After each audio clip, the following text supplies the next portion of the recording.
Hello, I'm Dan Moyane. Welcome to this episode of Hashtag Connect Africa Moyane. My guest in this episode is Sello Hatang. He's the Chief Executive Officer of the Nelson Mandela Foundation.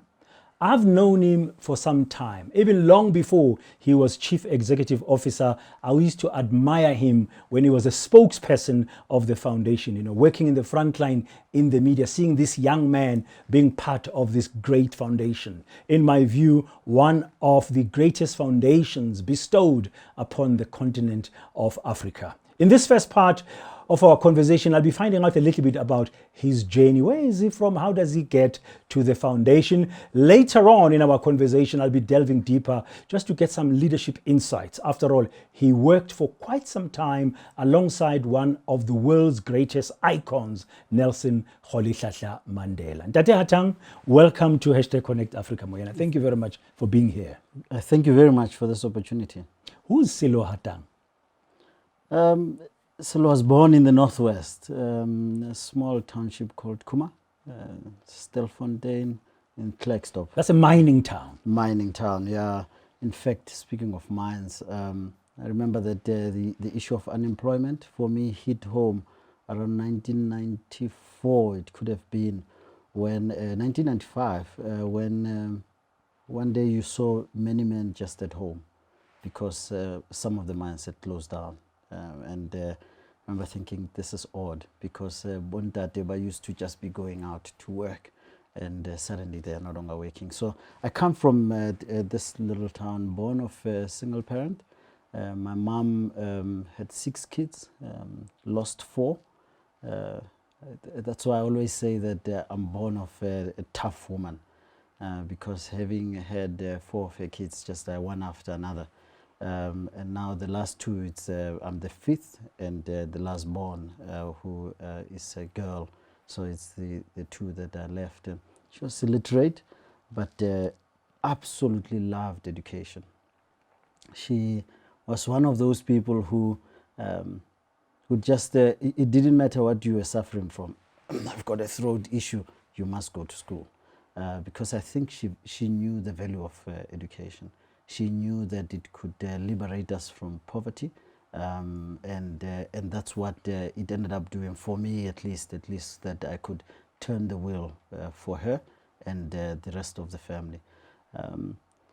My dad and I connected late in life. My dad and I connected, in fact, 2 years or 3 years before he died, and it's a very. I don't know how you describe it actually. One day my son was in the shower and he screams, "Daddy, Daddy!" I go to him, he says, I want to meet Granddad. So, but you know your granddad, which I thought he was referring to my wife's dad. So he says, no, your dad. So where did this come from? How old was your son at that time? He was 3. So 3 or 4, yeah. So he then, I go to my wife to tell her what just happened. She says, he will forget about it.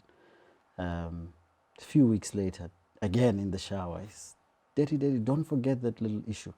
So what little issue is? No, it's meeting Granddad. So I then saw that it's serious. So I then called my dad. They had this meeting in my mother's house, and my mom and my dad hadn't seen each other for years. And your son brought them together? My son brought them together. So we get there, and my son sits on my dad's lap for all of 10 minutes. And then he goes to join his friends outside.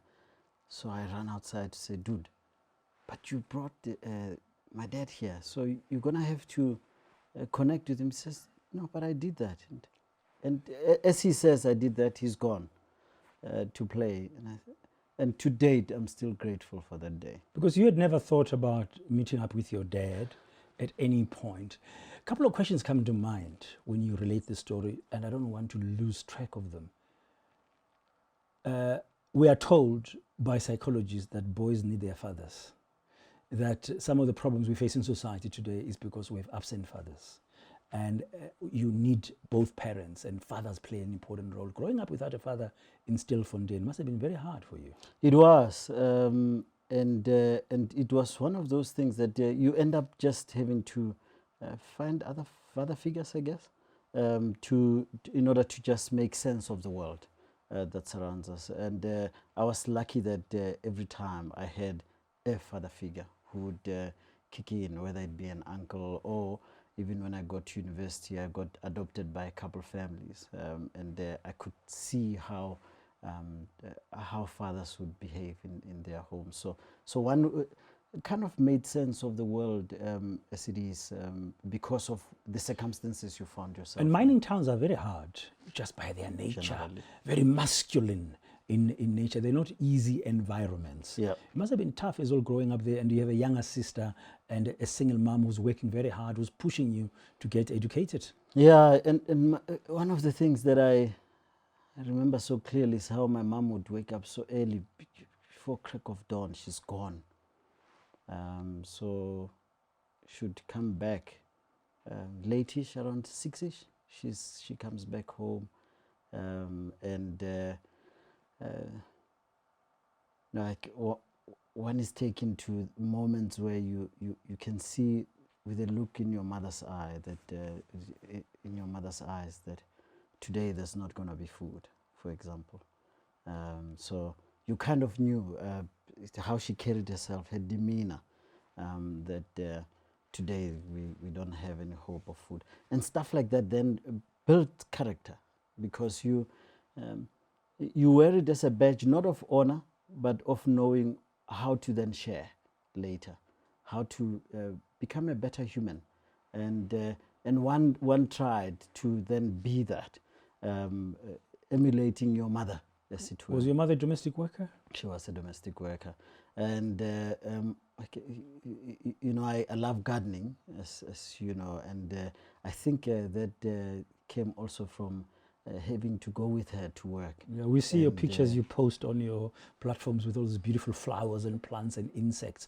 So you had that influence early on in life. Yeah, where I would go with her to her workplace, and I'd be the gardener, at her workplace. And this is during the holidays. Every holidays, I'd earn some money from that I'd go with her.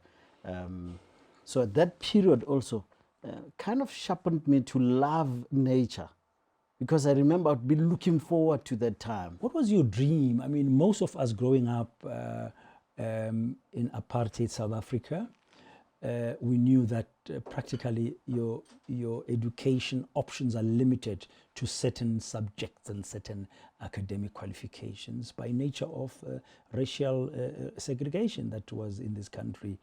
But growing up as a boy, you must have had a dream to say, when I grow up, and seeing your mom working hard as well, and being in that mining town. Did you want to be a mine worker? Did you want to be a mining engineer, for example? Yeah, actually, I wanted to be a teacher. And it moved from wanting to be a teacher to later on looking at careers. I remember there was this little booklet called A to Z of the academy or something like that, and I went through that. Then I wanted to be a diplomat. So I thought, man, this is the life, because it was saying things like... You're still not late to be an ambassador of South Africa somewhere. Well, it's by the way, it's something that I wish I can, because it will then tick that box that I as a young man, who knows what the future holds. Yeah. Then later, while in class, I think it was in grade 7, this teacher said to us, Teacher Majova, he said, you should choose careers where there's very few black people in them, because it will make your life easier in terms of your career path. And he mentioned being an archivist, so archival science, studying archival science. And I thought to myself, man, that means maybe that's what I should be aspiring to do, and doing that. And I then had a moment where at least I could write to the National Archives, which I did, by the way. Wrote to the National Archives, and they humored me. My first official letter, Sello Hatang, was in a brown envelope written Amtelek, official, from government. And they advised me that actually you can be an archivist and this is what you should study. And then I pursued that. Oh, you did? I did. Okay. That's why I became an archivist. And I started my career then in government at the National Archives as an archivist. And that set me on a path that I could then just follow. Going back to, I moved too fast. I wanted to go back to the subject of fatherhood. Sadly, in my own case then, it was as if it was the repeat of what happened with me, because then I with my son, the first son, my firstborn son, we had an estranged relationship. And again, I remember thinking, I hope this is not the repeat of the curse of the past. And I'm hoping that for my sons, that they won't have that kind of thing. It broke with me around my dad. So what's the relationship like now? Still trying it. We're still trying to just mend it as it is. Yeah, because I mean, just watching you from far as a professional, as a leader that you are, I always really wonder what kind of challenges you'd be facing as a man. And having touched on the subjects of an absent father growing up, and now with your current challenges with your eldest son, I'm wondering if you think you'll succeed, because we are told all the time that part of the challenges of society, especially the gender relations in this country in particular, are because of absent fathers. Yeah, one of the things that I look back at, and I'm now going too far ahead, I'm sure you're going to get there at some point, the blessing of taking time out recently, with the recent issues that I faced at the Nelson Mandela Foundation, they made me realize how much of an absent parent I had been. And I'll tell you what I mean by this. In February, as you know, the whole issue was around Jan-Feb. So in February is my wife's birthday. I hadn't been home for 4 years for her birthday. So this year, with the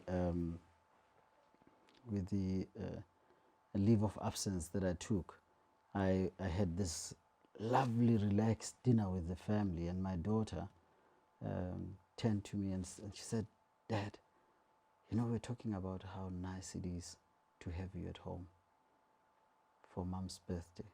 Will you be home for your own birthday?" When is your birthday? Which was on the 28th of April. Again, for 3 years, I hadn't been home for and my you were own home birthday, as well for your birthday. and I was home. Well, from that point onwards, sorry, brother, I then said to my PA, these are non-negotiable dates. And these are non-negotiables in terms of my time out. Yeah, you see, the public, the jobs, the kind of jobs we do, especially in your space and with the Nelson Mandela Foundation, they take up so much of our time. We get so much engrossed in them. We begin to lose ourselves. I'll explore that with you a bit later on, but I'm glad we are raising it now. So going back then, you're young, you have an absent father, you've now made a decision to study archival science. You now join and work for the National Archives. You're working there. Is that a fulfilling role at the time? Was it aligned with what you would like to do? I loved every second of my time there. What about it did you like? I know nothing about being an archivist, by the way. So I know that maybe it's something to do with a library. Of course. So you walk into a place like this, you already are taken by stuff that's in the... Okay, don't criticize my bookshelf, please. No, you are inspired by it, actually. Okay, well, I'm pleased to hear. Like the photographs that you have there, I remember I just admired them because that's the work of an archivist. The photographs on the wall in the study. Yes. In the study. And you look at those photographs, they tell a story.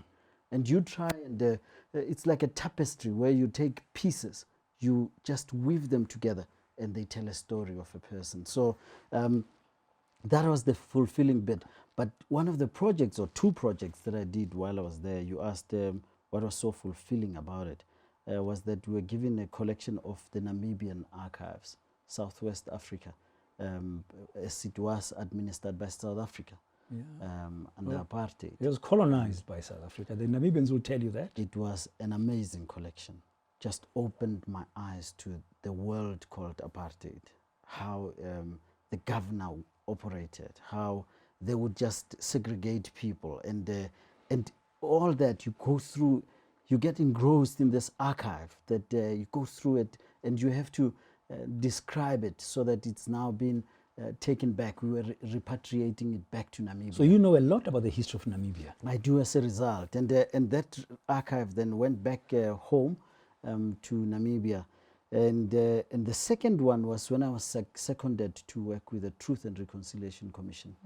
And again, with that, I remember that I'm a young man who's given this opportunity to almost be on the front line of reading about my history. And you go through it. These are primary sources where you're looking at photographs of how people were killed, how people were, the planning that went into it, and all that is in. But as a young person, that must have been traumatic to be exposed to the horrors of the brutality of the apartheid regime at the TRC. I mean, not everything came out, but what came out must have been traumatizing for you as a young person. It was. But because we have markings of the trauma of apartheid, we are wounded already. So the woundedness was something that one was going through, and to see how deep the wound was. I remember one story in Klerksdorp that we went to march in Klerksdorp from Kuma. We got in buses and we were marching in the city in Klerksdorp. And these, what we thought were soldiers and the cops, then came in and just dispersed us. We ran to the taxi rank, and when you thought now you were in a sanctuary, now you're about to get the bus to then take you home, these guys came with dogs.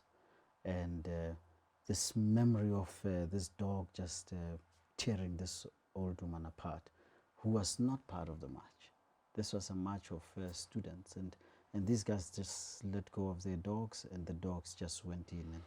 And that kind of marking of that woundedness, you read through that archive, and you are then reminded that there's still a long journey to go, that the Truth Commission was but part of the journey. So as an archivist, you are now exposed to that at the TRC, and those were the two kind of big projects you mentioned. The other one was Namibia. And for how long do you work as at the National Archives? I was there for 5 years before moving on to VET, where I became head of the South African History Archive, which was. So you're still pursuing that archival science work. Yes. And again, even there, it was again dealing with the apartheid trauma and horrors. And I'm just thinking, okay, but archival work is all in the background. It's about research, as you've eloquently explained. When does Sello Hatang makes this shift to head towards a public profile to an institution like the Nelson Mandela Foundation, or was there a step before that? So, in fact, I would say that I credit the South African History Archive for that, because we started making real moves to deal with a more transparent society. Access to information became a thing, where we were now dealing with the Promotion of Access to Information Act. And with that, we then started to expose the atrocities of apartheid, and I became the spokesperson, the frontline person of this institution.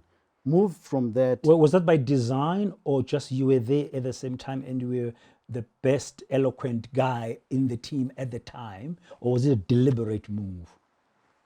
You know, that's a very complicated.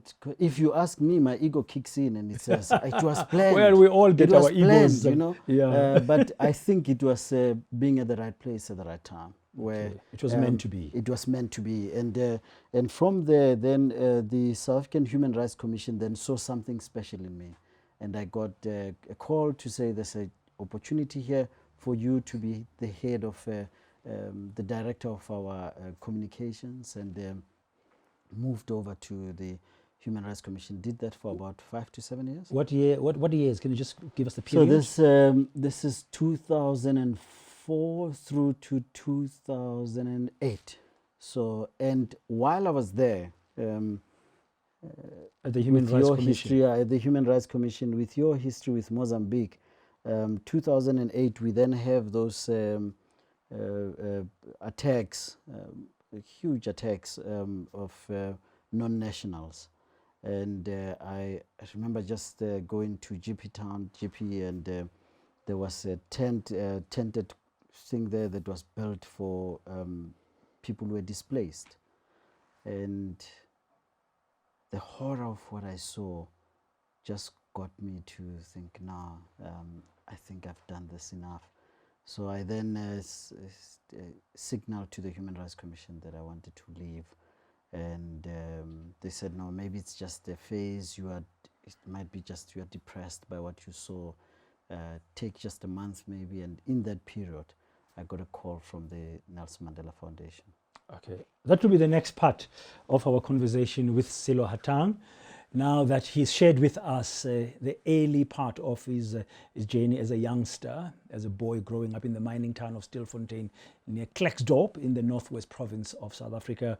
Next up, we'll be talking about his role at the Nelson Mandela Foundation and hopefully be sharing some insights with us, having worked alongside one of the giants of humankind of our times, that's Nelson Mandela. That's coming up in the second part of our conversations.